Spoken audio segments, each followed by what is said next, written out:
Hello everyone, welcome to my music theory lesson. This is lesson 9.3, periods.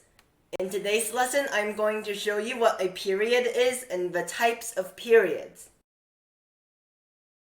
A period is a group of phrases with at least one antecedent phrase and at least one consequent phrase.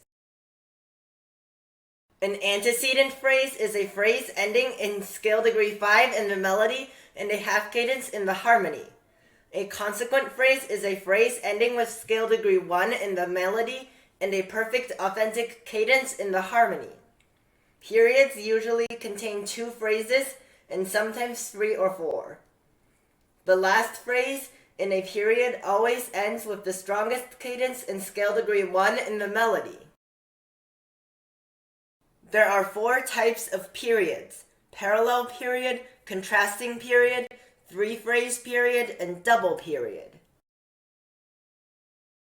A parallel period has an antecedent phrase ending with scale degree 5 in the melody and a half cadence in the harmony.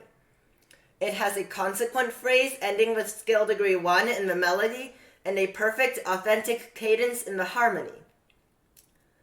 There are always 2 phrases in a parallel period, and each phrase is usually 4 measures long.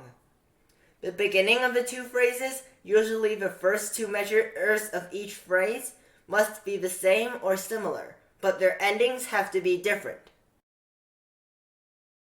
This is a parallel period because the first phrase is an antecedent phrase ending in scale degree 5, and the second phrase is a consequent phrase that ends in scale degree 1.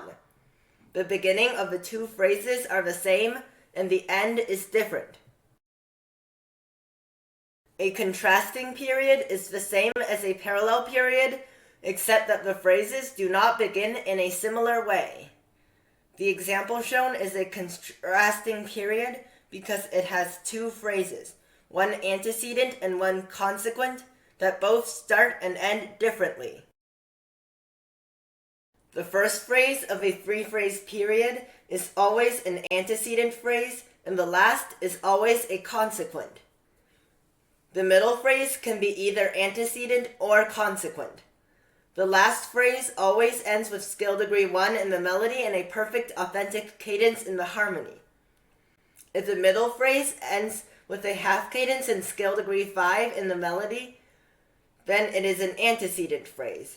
If the middle phrase ends with an authentic cadence in scale degree 1 or 3 in the melody, then it is a consequent phrase. A 3-phrase period always has 3 phrases and is usually 12 measures long. This is a 3-phrase period because it has 3 phrases. The first phrase is an antecedent ending with scale degree 5, and the last phrase is a consequent ending with scale degree 1. The middle phrase is a consequent because the last note is scale degree 3. A double period always has 2 antecedent phrases and 2 consequent phrases. The second phrase will always end with a half cadence in scale degree 5. The last phrase will always end with a perfect authentic cadence in scale degree 1. The third phrase usually ends with an imperfect authentic cadence in scale degree 1 or 3. The first phrase could end with anything except a perfect authentic cadence in scale degree 1.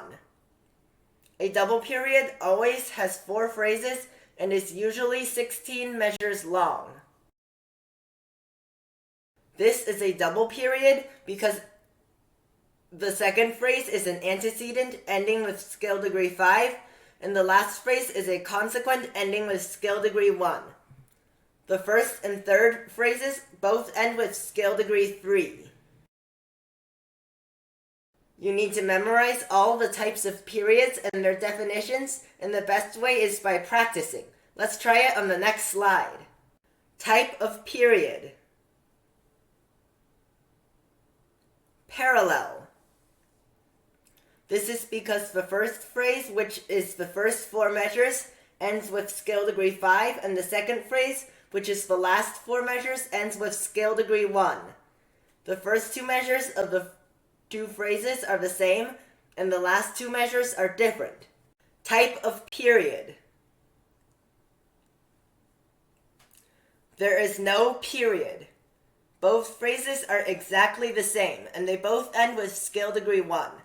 This is not a parallel period because there is no antecedent phrase, and the two phrases end in the same way. Conclusion. A period is a group of phrases with an antecedent and a consequent phrase. There are 4 types of periods: parallel, contrasting, three phrase, and double.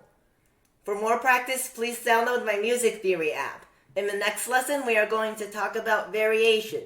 See you next time!